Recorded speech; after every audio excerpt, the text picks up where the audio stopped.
Well, good cold New England evening tonight, folks. Good to have you in the stream. It's actually, we've had a major warm up here. We've gone from minus 13 to plus 17. So we feel like we're in a heat wave here in southern Vermont. So happy to have you with us. If you're in the stream tonight, some people will be joining us along the way. I have a very special guest tonight. I think you're going to be fascinated with his story. But before I bring my friend on, I'm going to make a couple of program announcements and one special announcement that I want you to pay careful attention to. This coming Sunday at our church here in Brattleboro, we're going to be having a young lady by the name of Hannah Levi. Now, Hannah was a little girl when she was growing up, and her family attended our church, and she has an amazing testimony of what God has done in her life. And now Hannah works for an organization called Harvesters Ministries International, and they train pastors and plant churches in over 100 countries in the world. I think in the last decade, Hannah told me they planted over 147,000 churches in these many, many countries around the world. Harvesters is a new partner of our church. We're begun to partner with Hannah and Harvesters Ministries, and we're really excited about it. So if you're in the area and you don't have a church that you attend regularly, come and visit us on Sunday morning at 10 o'clock, January 26th, with Hannah Levi, talking about what God is doing in different parts of the world. As I'm saying that, I want to show you this. One of the things that Harvesters does is they do a disciple makers workshop training. And they are coming to Brattleboro on the 28th and 29th. It'll be a Friday night and a Saturday morning. And we're going to do their Disciple Makers training program, which they use with pastors and church leaders all over the world. And our motto or our theme this year at our church is bearing fruit. You know, Jesus said, "You didn't choose me, but I chose you and ordained you that you would go and bring forth fruit, and that your fruit should remain." And so we're really focusing on bearing fruit in this coming year. But if you go to acfellowship.net and look for the tab that says The World, you can go and find out more about the Disciple Makers program. And there's an online registration there where you can register yourself or even a group to come and join us. It's absolutely free. Won't cost you a thing. We're going to carry the cost of the entire training for everyone who comes. And then next Thursday night, right here on Night Mike, my good friend Josephus Housey is going to be with us. Josephus is one of my most popular speakers, and he's a very, very good friend. He's the pastor of Redeeming the Time Ministries in Agawam, Massachusetts, and Josephus is going to be with us on next Thursday night. So I wanted to make you aware of all of that so you could tune in with us. But tonight, I have a young man waiting in the back room. His name is Jason Dennen, and he has an amazing story, which I am going to give you the opportunity to listen to now as I introduce him. Jason, come on into the studio all the way from Boulder, Colorado. You're living in Boulder. Did I forget, or did I get that right? Straight from Boulder, right under the mountains. Right under the mountains. You know, I speak at a Christian Writers Conference in Estes Park from time to time at the YMCA of the Rockies, and it's one of my favorite trips all year long when I get out to get to the Rockies. I'm from the Appalachian Mountains, and they're beautiful, but they're molehills beside some of those mountains out there. But you are, if I'm reading your biography right, you are a native of New Jersey. Grew up in New Jersey, been out in Colorado for 23 or so years. So yeah, both. Why did you go to New Jersey? I mean, from New Jersey to Colorado. Well, I grew up in New Jersey. I didn't know anything different, and I was in college, and I was part of a Bible study group, and there happened to be a conference actually on the other side of the continental divide in the Snow Mountain YMCA is where it was in Winter Park, and I got invited to go to that, and that was my first time west of the Mississippi. I looked around, I was like, I can't believe how beautiful this place is, and finished that, went back to college, worked a couple of years, and the West was calling. I wanted to escape some of the busy roads of New Jersey and wanted to explore and try something new. And I said, if I might regret it if I don't try and move out there and see what it's like to live there. And quit my job, moved out there, and it turned out to be an amazing decision. And I've been out here ever since. Yeah. I see you've got your book that you wrote there, 8 Days to Sunrise. I want to read to the folks the back cover a little bit. It says, Jason Dennen is a Christian author, inspirational speaker, skydiver, mountain climber, triathlete, and explorer. Well, that's quite a resume there, and I'm as I told you later, I occasionally climb a ladder. That's the extent of my adventure these days. But you're going to tell us a story tonight about one of those adventures that you had, jumping out of airplanes, and that's the basis of your book. Absolutely. So, kind of the before the accident, I got a new promotion at work a couple years earlier, and finally felt like I was progressing in my career, and the hard work was paying off. And what they didn't tell me was it was going to turn into 12 to 14 hours a day, 6 days a week, and it was just kind of putting one foot in front of the other to get through each day. And I wasn't really spending time with family or friends, or wasn't serving our Lord in any way. And I was kind of lost, really, to put it bluntly. And I always say one of my best attributes and worst attributes is the same thing. And that's the ability to put my head down and get through whatever challenge I'm going through. Now, it turns out it's an amazing characteristic when you have to get through a really tough time in your life, like the accident we'll talk about. Right. But it's a horrible thing because it can bury you in this work, in this life that is not making you happy, but you feel responsible because you took this job, and you feel like you owe it to the people who promoted you that you'll do it successfully, right, and with all you have. So it was an amazing amount of pressure, amazing amount of stress. And, I used to pray every day that, Lord, get me through this day, because I'm not sure if I stop, I can keep doing this every day. Yeah. And I realized after a while, I said, maybe I'm praying the wrong prayer, because I think it always worked, but I wasn't being really honest. And then I gave the most powerful prayer I ever gave. And I said, Lord, I'm lost. I've been doing it my way too long, and it's not working, and I need your help. If you lead me, I'll follow you.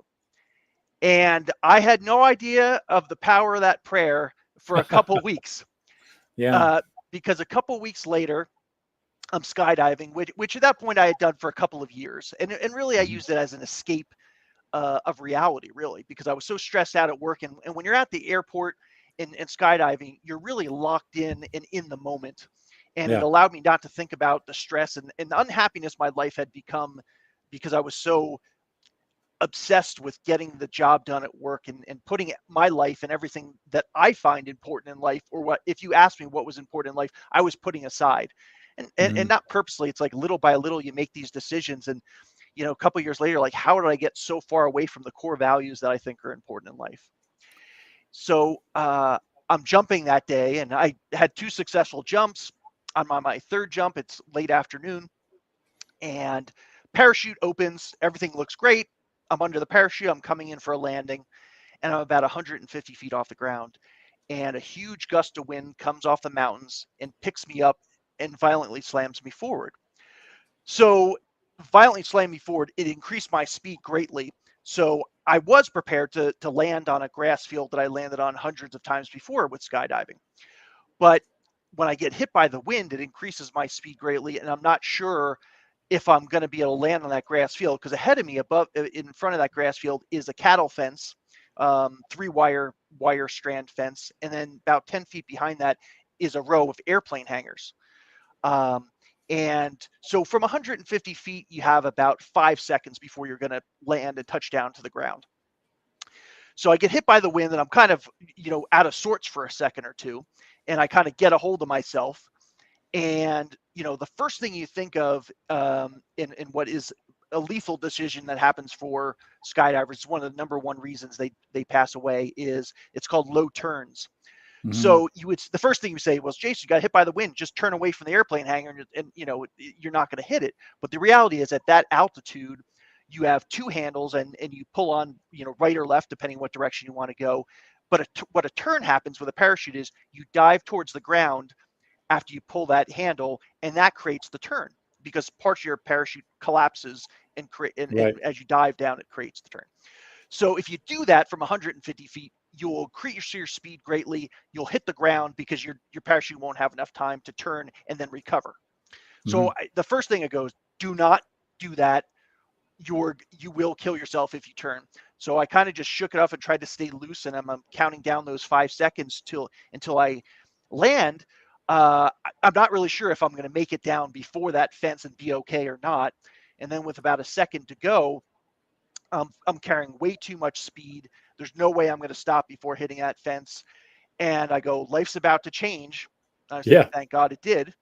Hmm. And I impact that fence going, 30 or so miles an hour. It comes tight on my chest and abdomen really quickly.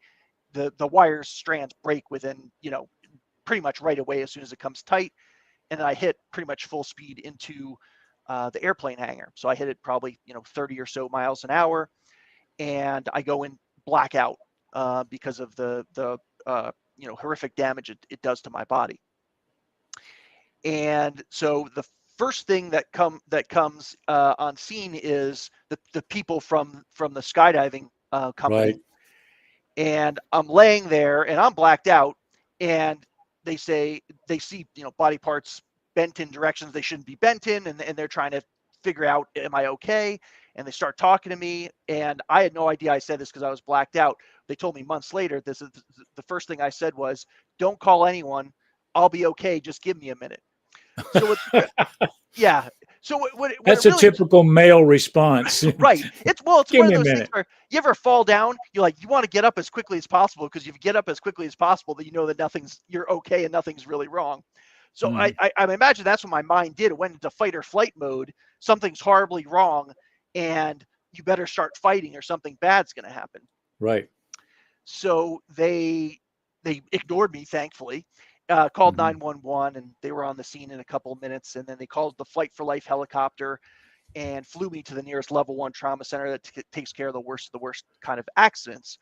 So they helicopter me there, and so when I hit the building, I break 10 of my 12 ribs on the left side. So that took the brunt of it. And the force on the ribs was so hard that they broke, impacted my heart. And your heart sits in something called the pericardial sac. It broke through the sac, ended up on the right side of my chest, and was all twisted up, along with 20 other broken bones and 3 other organs they had to fix. But the Hmm. heart was the main thing that could have killed me. Yeah. The doctors later tell my family, after they do the surgery, that you know they had never done this surgery in this hospital, none of the doctors in the hospital, because no one has ever made it in alive with that injury to their hospital. And they see the worst of the worst accidents. They have 2 helicopters on standby at all times. So when you get hurt in Colorado, a lot of people get hurt in adventure sports in Colorado. That's where they bring them.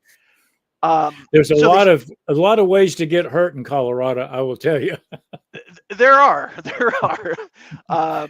So yeah, they couldn't believe I was alive. The doctor, later tells my family, like, well, I knew how to Mhm. fix it because of my medical textbooks.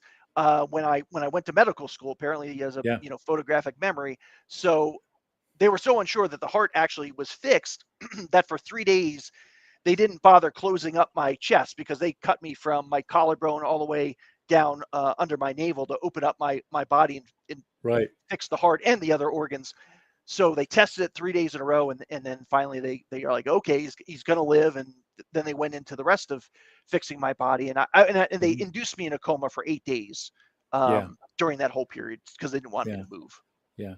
I remember in your book you have some photographs, and so you basically autographed that hangar with your face. Yeah, there's a big dent in the side Yeah. of the hangar, and Yeah. part of the recovery process after I get out of the hospital, I'm in the hospital for 3.5 months, is to really revisit it and relive the experience, because I didn't think I wanted to hide from it. I said, one, I want to thank all the people at the skydiving school for sure, Right. but also see it.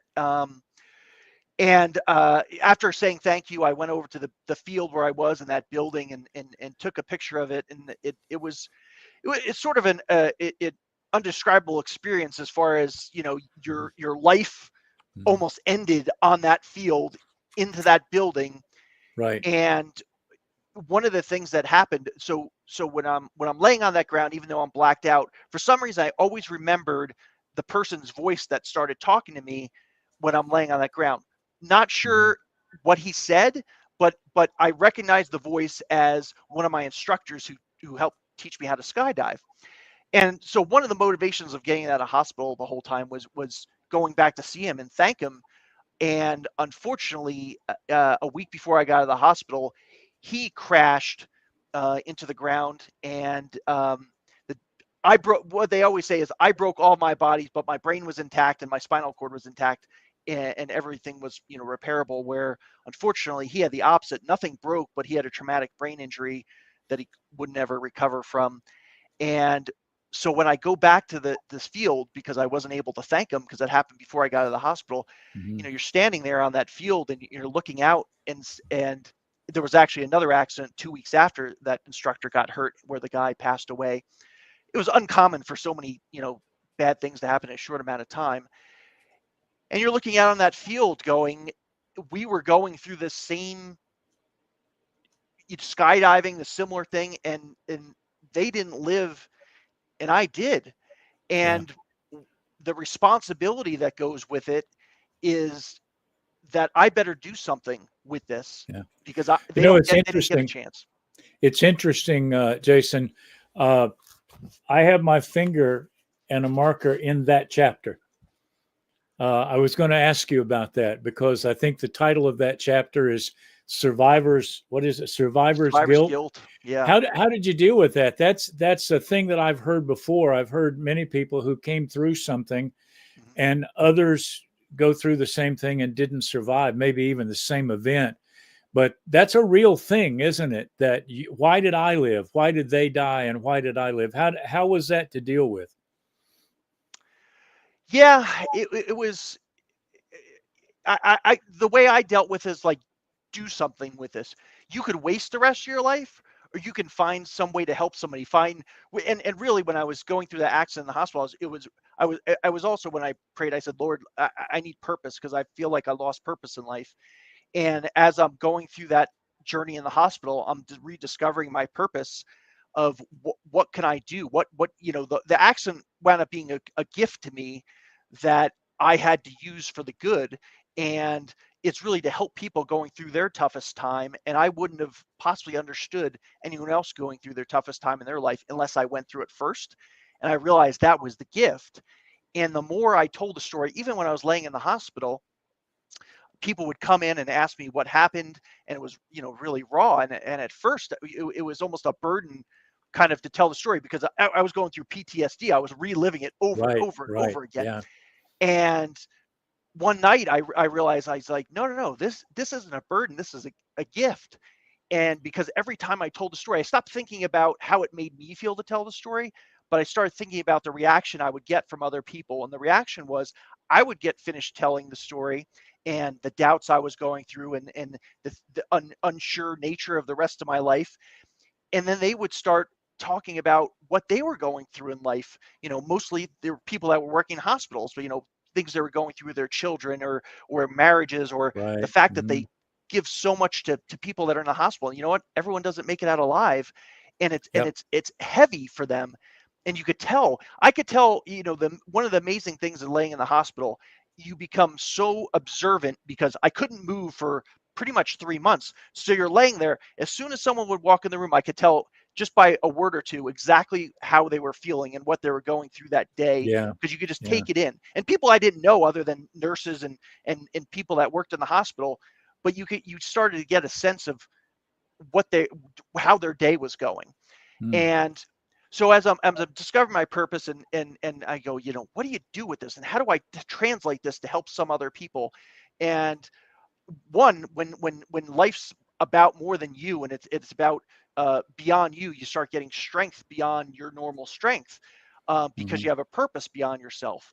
So as this is continuing evolving, so I get out of the hospital, I'm standing there that day, and I'm still figuring out what I'm supposed to be doing, because it doesn't all come to you at once, and it's not always 100% clear, and it's sometimes a little bit of trial and error.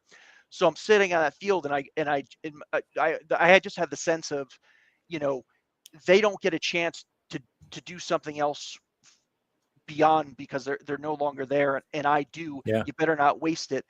And Mhm. I always have this feeling of like time's running out, you know, and it's whatever you're doing, it's not uh, enough, or it's not fast enough, or it's not like when I go and speak, I always think to myself, I was like, you have one chance for that, for those people that are in front of you today, and you better make an impact on them today to help them through whatever they're going through or Mhm. will go through, because we're all going to go Yeah. through tough times in our life.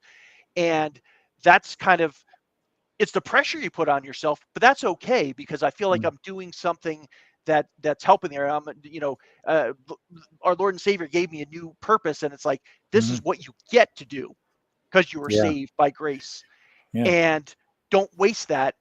Mhm. And so I'm driven by over and over. It's like no just means you better find a yes somewhere else, because you Yeah. have a job to do and you were given a purpose, and you better take advantage of that. Two things come to my mind as I listen to your testimony. One is you prayed and you asked God to do something in your life, to make a change, to change your direction. And at that, when you're praying that prayer, you have no idea that involves running an air into an airplane hangar after jumping out of a plane 17,000 feet in the air. And God says, "Well, I'm getting ready to answer your prayer." And the other thing that comes to my mind is I've said for years, and this really goes to speak to what you've experienced. I don't trust anybody who doesn't walk with a limp. Jacob wrestled with God, and for the rest of his life, he walked with a limp.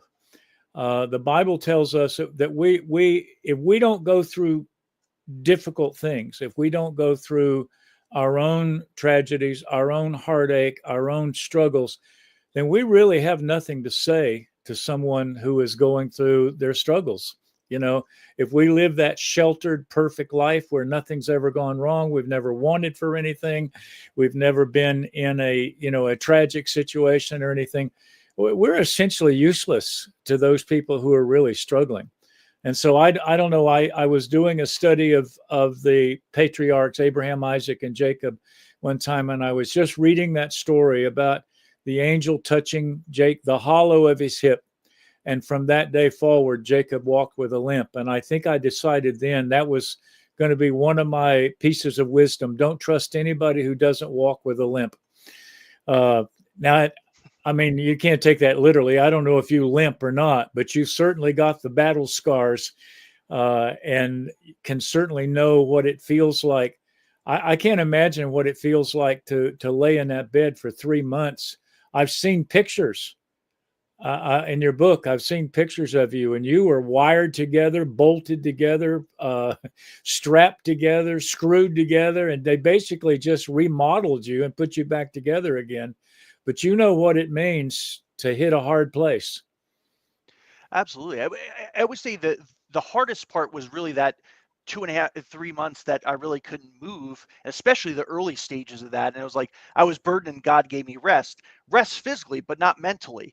The way Mm-hmm. I say is, it took away all of my little crutches and my little things I used to do to really avoid thinking about things. So, for instance, I'm stressed out, I'm not having a good day, I'd go out for a run and get an endorphin rush. Or, like I said, skydiving was really in avoidance. Is it really fun? Absolutely. But there was a sense of avoidance in that too, where I knew being in the moment doesn't it allows me not to think about the other unhappiness in life. So when I lay there for all that time, I start reliving my life, reliving relationships.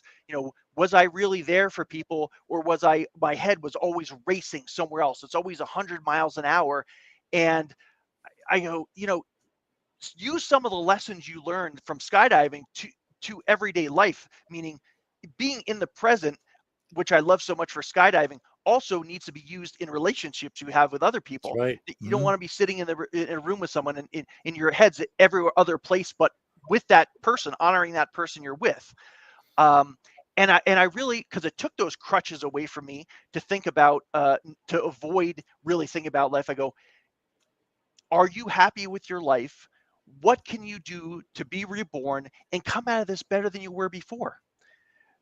And right away, the purpose didn't come to me. You don't get all answers when you want it. It's like in time, you get answers when it's Right. God's time to Right. give you an Yeah. answer. And that's good, because I wasn't ready for the answer on day one, right? It was a little by little, and it's like, rebuild yourself. You're not living your purpose. You're not living up to who you say you are right now. You're lost, and it's okay to be lost for a while, but it's like, I need to come back to, like, I just, being lost is a terrible place to be, and getting up every day is really hard when you're lost. And when Yeah. you have purpose in your life, it's a lot easier to get up every day. Yeah. It Um, is. so that was so challenging, and I had to hit rock bottom, and beat myself up in that 10 weeks. And then I started changing my mind, and thinking about things. I stopped feeling sorry for myself. I think of the parable of talents. It was like, all I was Mhm. thinking was all the things I couldn't do, instead of saying, I might only be able to move my hand right now, but there's something you can do to rebuild yourself and get out of this. Uh, Yeah. and when you start building on that, and really overcoming temptation was a huge thing. Won't be tempted beyond what we can bear, and there be a way out. That was a huge mantra when I'm in that coma, because that whole coma was, I was visited by nightmare after nightmare after nightmare, and they all have a similar theme in that people are with me, they're unwilling to help me, and are leaving me for dead, and I Yeah. have to decide whether I want to live or not. And at first, you're just kind of hanging on, and you're trying to make sense of what's going on, because when you're in a coma, you're not waking up after each of these nightmares and shaking off and say, well, this is not real. It becomes your reality when you're in that coma. And then, what I say is, you build a strong foundation, and that's going to guide you through the storm. And as I'm laying there, all these scripture starts coming to me and starts calming me down. It's like chaotic, and I'm like, this is just temptation. It's like, the trials we go through are here to test our faith and develop our perseverance. And all of a sudden, Yeah. it's like calming effect, and you're just like, oh, all right, now I have a direction. I always say, when you don't know where to go, all the scripture and parables came to me that I learned long ago. So it was like God was preparing me, unknowingly. I had no idea this was going to happen years before this ever happened. So it's like, it was like I was prepared. He put people in my life to teach me all the lessons. Then it's like, all of a sudden, things you may have thought you forgotten, you had never forgotten, had become part of you. You just, yeah, and you had it exactly when you needed it. So that was, the amazing, some of the lessons and the driving force behind it. It's kind of like,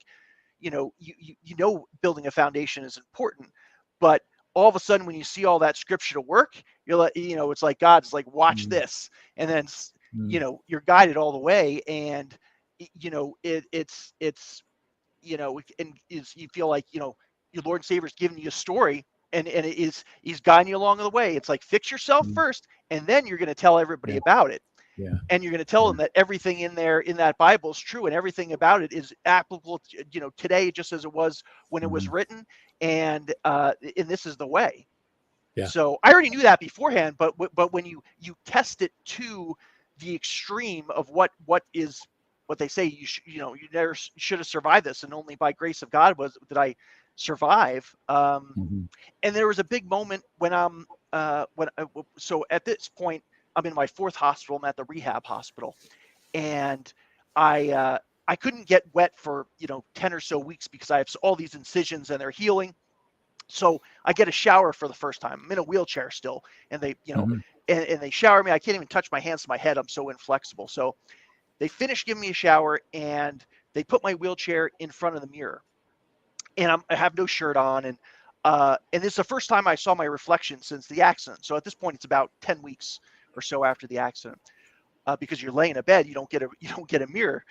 And so at first I see my body, and I see all the scars for the first time, because you're laying in bed and you have a gown on you. You can't see your own scars.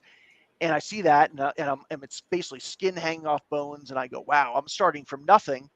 But I said, I can get that back, no problem. But then I stare myself in the eyes and just ask myself, the big question. I said, are you who you proclaim to be? You could proclaim to have faith. You could proclaim to believe in God's plan for your life. But, if you, oftentimes we can build up who we are, or what we think, or our values when we're at our best.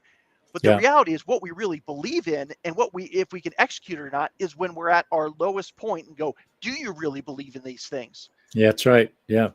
Yeah. 'Cause, Let me back you up a minute, because you sure. said something that I found very, very interesting, and I'd like you to address it a little bit. You talked about when you were in a coma, Mhm. and we say coma is unconscious, but apparently it's not unconscious. You're just at a different level of consciousness, and you were having nightmares. You were having all sorts of what? How would you describe it again? Just tell us about that a little bit, because I think that's there's something there that at some point, maybe not tonight, I'd like to explore, because I don't know that I've ever talked to anyone specifically about a time when they were in a coma. Mhm. But you're laying there, you're in a coma. That was an induced coma? Yes. Am I? Yeah. Okay. So they induced the coma, but there at some level there is consciousness going on there. Could you hear what was going on around you? Were you conscious of people around you? No, I wasn't. I Okay. wasn't aware of anything outside of me. Hmm. Um, there was one brief second where where I thought I woke up when they were moving me from one kind of the gurney to a surgery room, and I had it, Uh-huh. and I hit, and I said, "Oh!" I just like let out. So I thought that was real. I mean, but besides that, it was all in kind of that altered nightmare world. Hmm. And they kind of started off as I'll explain the first dream that I can remember from it. Yeah, right. And I'm not usually someone who remembers, nightmares and dreams like that at all, let Uh-huh. alone, I mean, they're burned in my mind. So the first one I remember is, so I'm being carried almost like a log by these two medical personnel, and they're carrying me out to the desert. Um, and they place me, and I'm in you just have I'm wrapped in the gown and Right. blankets, and they place me down on the ground, and they say, "Sorry, we can't help you."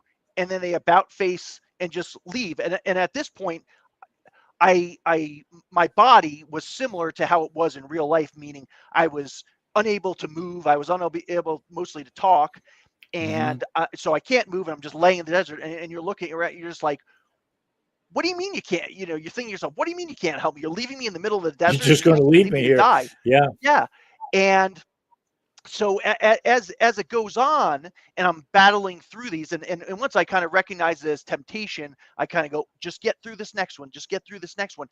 And it becomes more and more violent, and it's almost like the dreams sense that I, instead of weakening me, I was getting stronger, and they were trying to finish me off.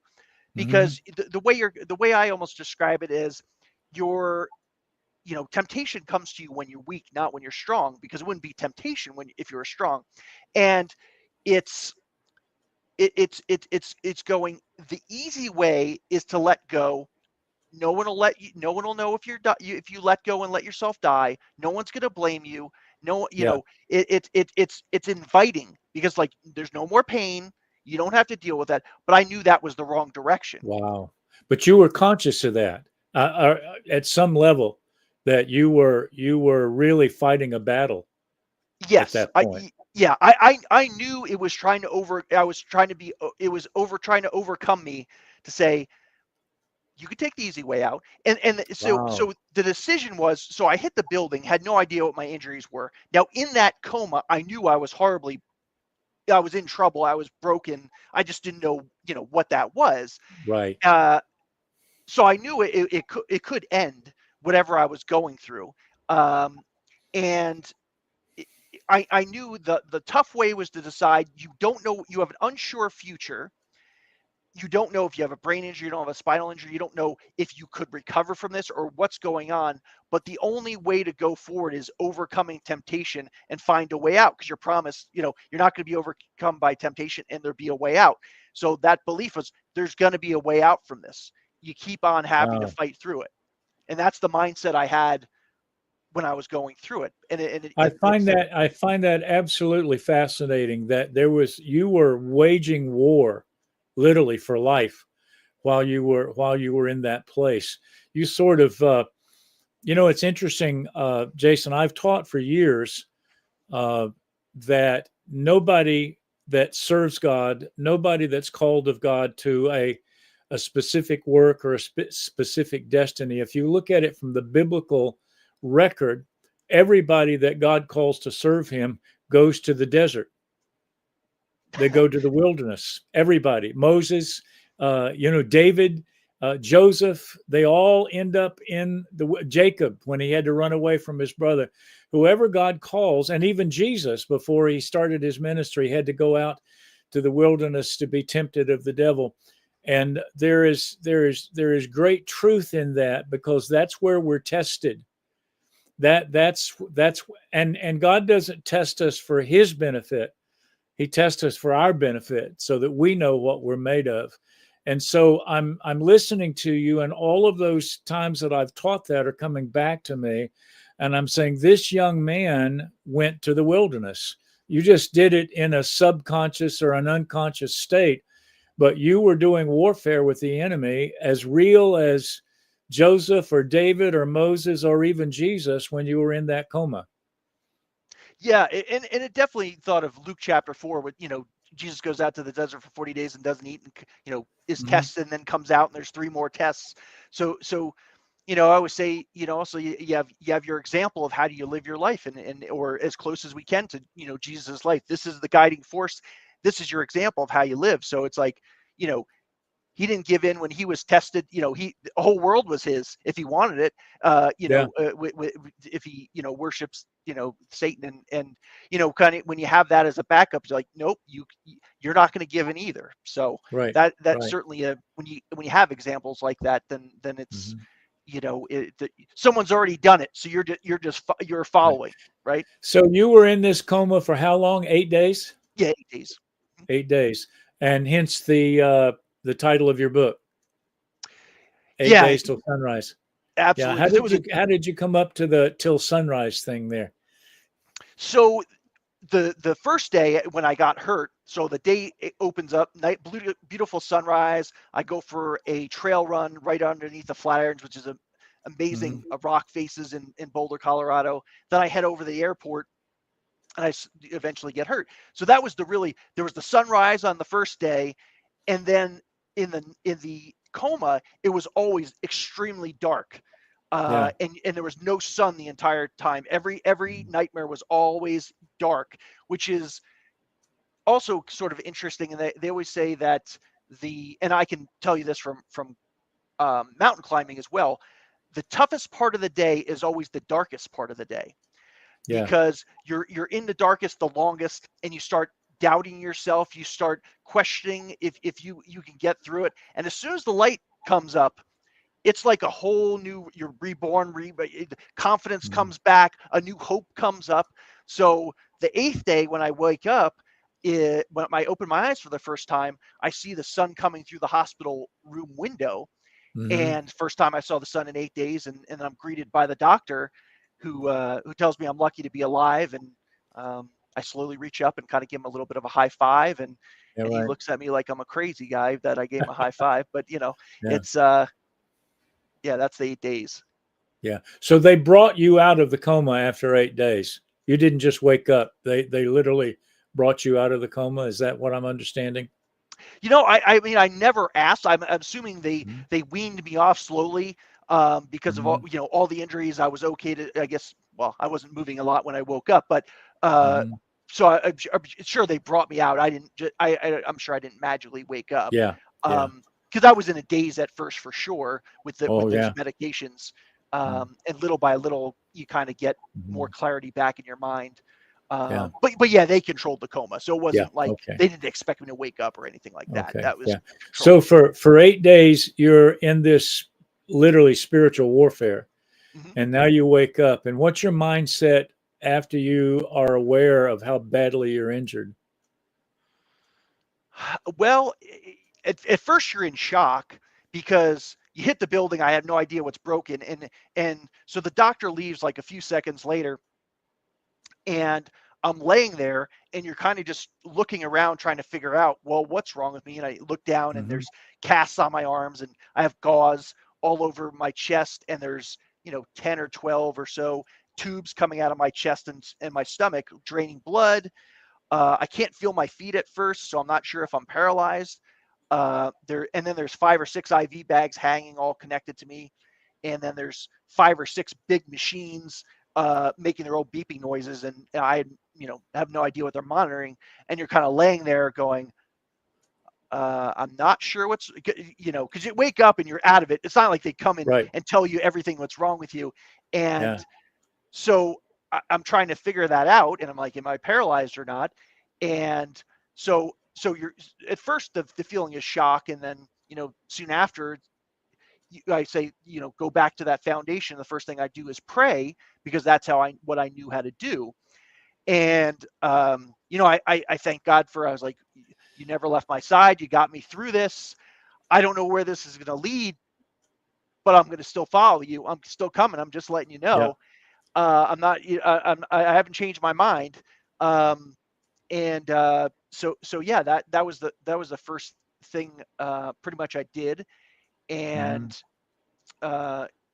early on, one of the things also that happened was so my dad's there and my mom too, and the nurse comes in and says, you need to drink something because you're really dehydrated. And so my dad just picks up the cup and puts the straw in my mouth, and I start Hmm. drinking. And he's and I was like, that is the best thing I have ever had in my entire life. I go, what is that, Dad? He goes, that's water. So Yeah. so I get him to crack and laugh Yeah. because Right. it was the best thing. Because it's amazing when you go through deprivation, Hmm. and I had gone through deprivation before, in terms of climbing adventures and things like that. We don't Hmm. have food for 48, 50 hours, Hmm. and you're on the move and not moving, not Hmm. stopping for 50 hours. And I knew what that felt like, and that was deprivation related. But the one thing he said to me, he goes, "This is going to be just like one of your races." And at first I didn't understand fully what he meant. And I've done triathlons and all kinds of Hmm. endurance races over my life. But later, somebody will tell you something weeks before, but it takes your brain to catch up to it.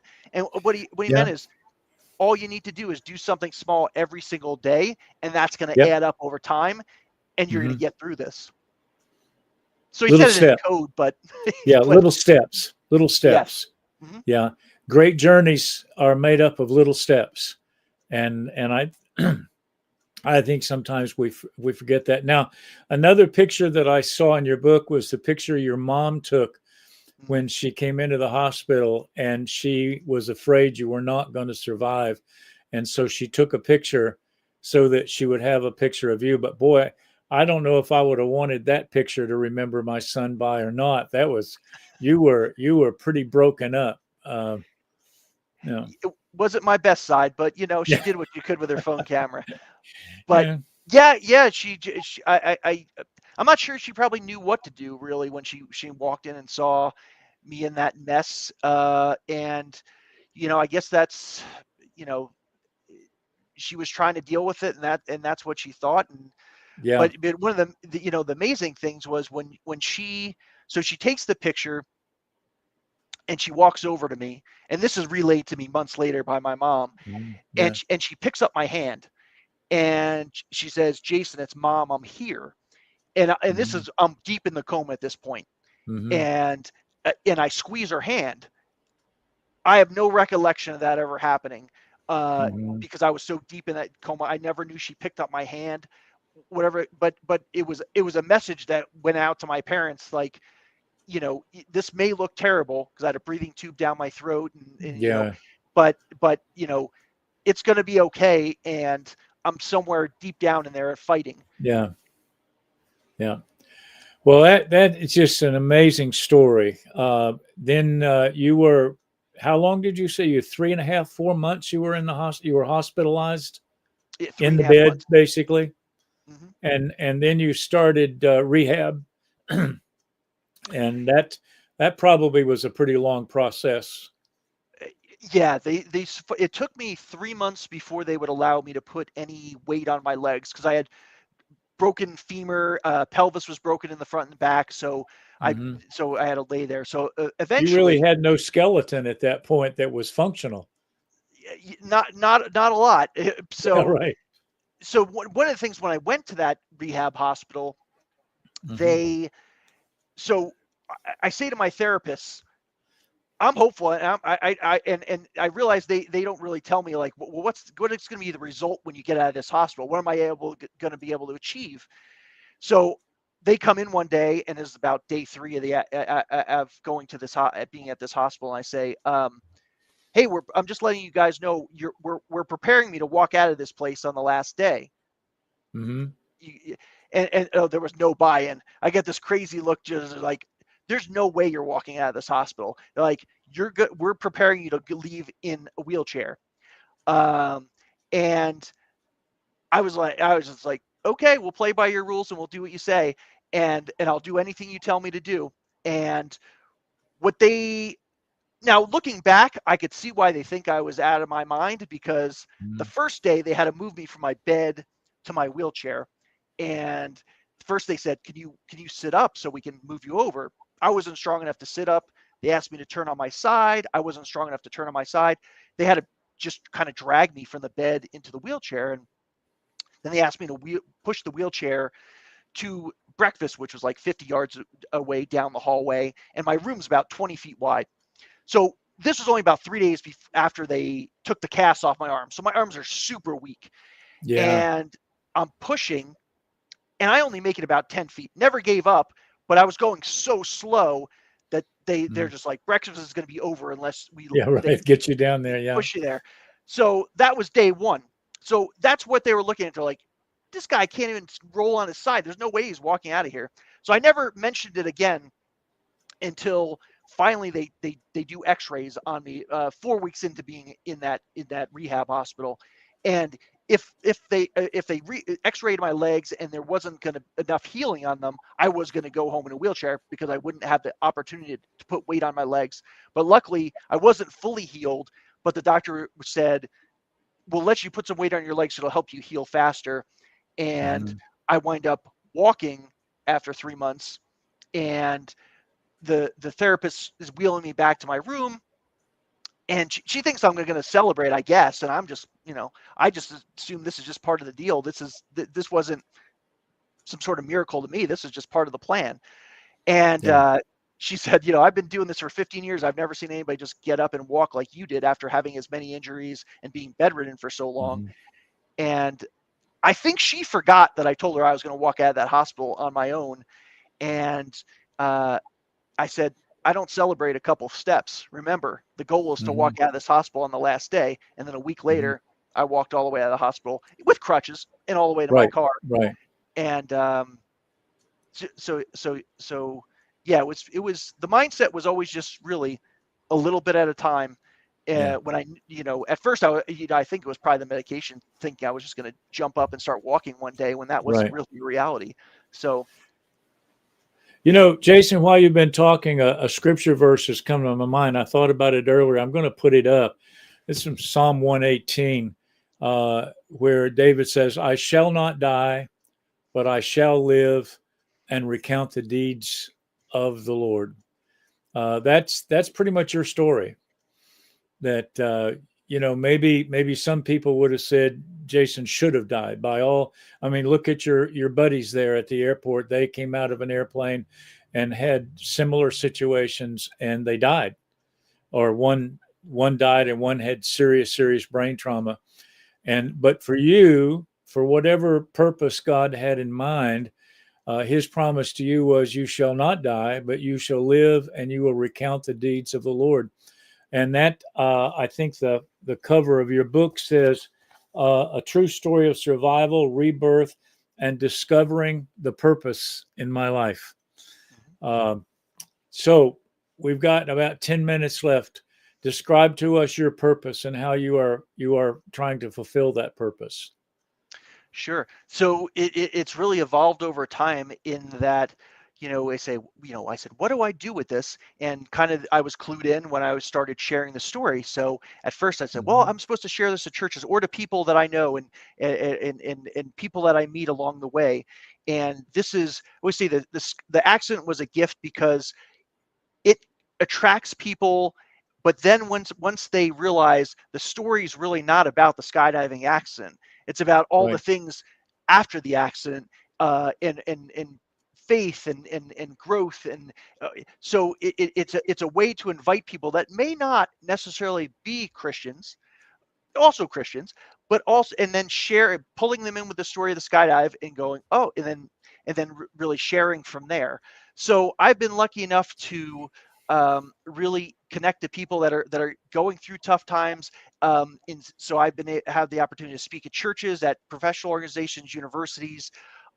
Really, the Mm-hmm. book came about when I spoke at a church. I get finished, and someone comes up to me and says, my friend's going through opioid addiction, and do you have anything written down that I could give them? And I volunteered to go visit them, and they said they won't even open the door for anybody because they're so far Mm-hmm. into addiction.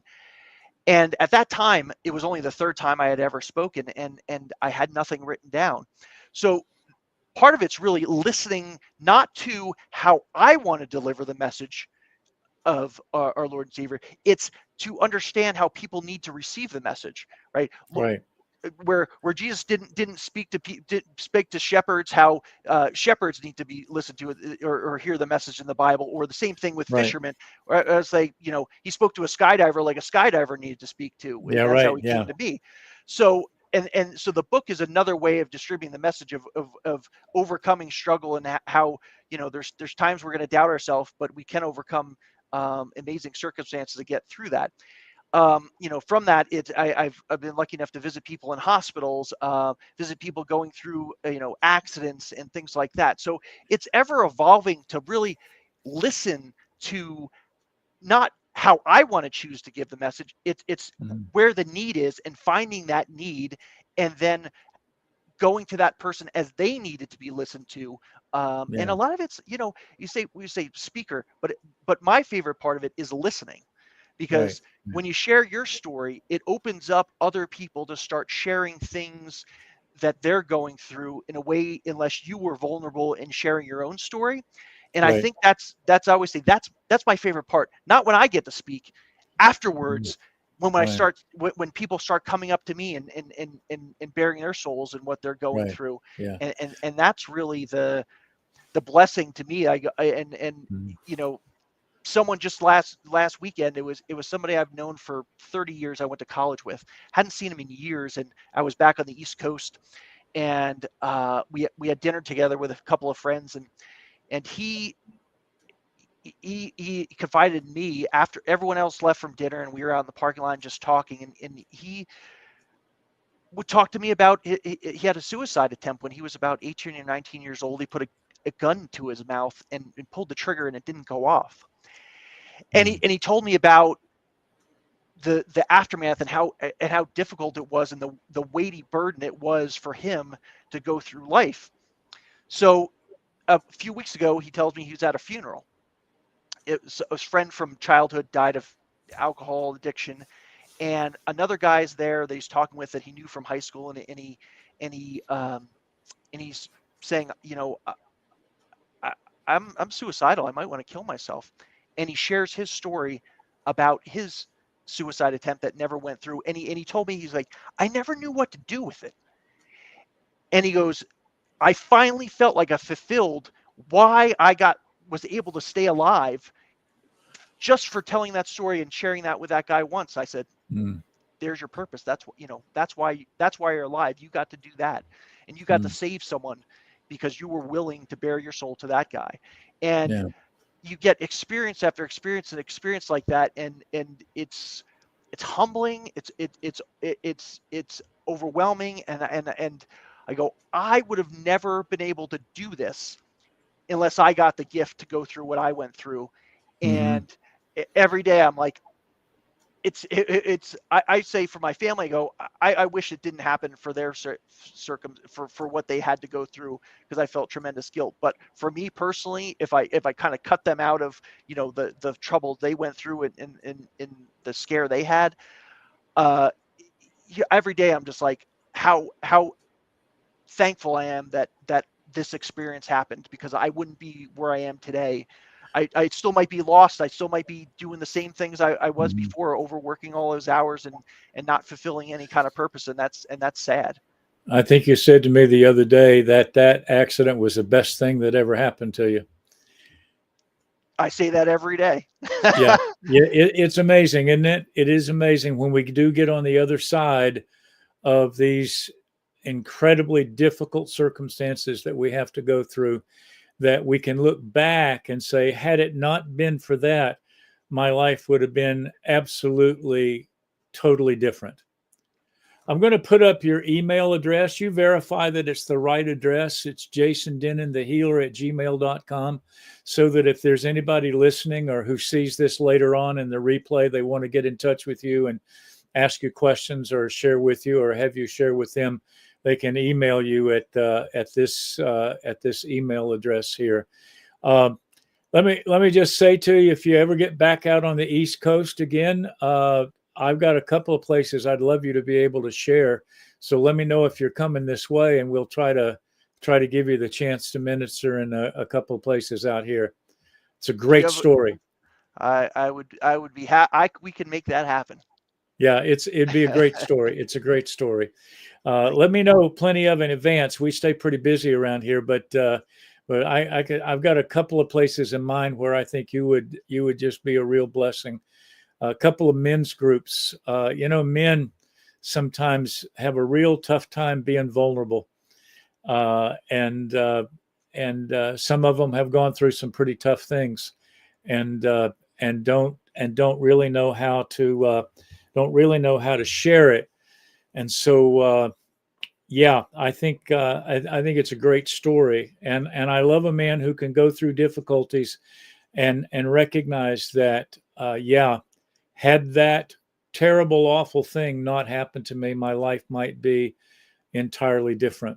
I share with people sometimes when I share my testimony, I didn't have a very good childhood growing up, and I'll have people say to me all the time, they say, "Oh, I'm so sorry," and my response is, I'm not sorry at all. I don't regret a single thing that happened to me. I'm grateful for it, because it gives me an understanding what other people around me are going through that I would not have, had I not experienced some of the things that I did.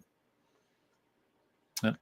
Jason, it has been great having you to share with us. What a fantastic testimony! I'll just say to our listeners, the book is 8 Days Till Sunrise. If you want to order that book, is it available on Amazon or just through you? It Yep. is available on Amazon, barnesandnoble.com, Barnes and and Noble. if Okay. you want it, or my website, jasondennon.com. Where jasondennon.com. All right. I could have put that up, but I didn't think about it. But they can email you for information if they need to. It's a Absolutely. great read. It's a great read. It's very vulnerable. It's very open. And I think that it has a lot to share with people. Well, Jason, thank you very much. I'm going to say goodbye to you at this point. Hang around a couple of minutes while I sign out, and I'll get back to you, okay? Well, what a great time that we've had with Jason Dennen. It was a great story, great testimony, and I think that it's going to be a real blessing to a lot of people. I need to get some things off of the screen here, but it's going to be a great blessing to a lot of people. This has been Night Mike. Don't forget that on Thursday night, I have my good friend Josephus Housey, and he is going to be sharing with us. Josephus is always one of our favorite guests. Great teacher of the Word of God. Grew up in Islam, came to know the Lord through a series of supernatural events, and now is teaching the Word of God. Very, very effective pastor and teacher. Until Tuesday morning at what time am I? Tuesday morning at 9 o'clock with Live Mike. I hope you'll join me back in there. I'm going to continue, I think, in some teaching that I started last week from the book of Philippians. But until then, this is Night Mike. I'm your host, Michael Gantt. Thank you for being with us tonight. God bless you.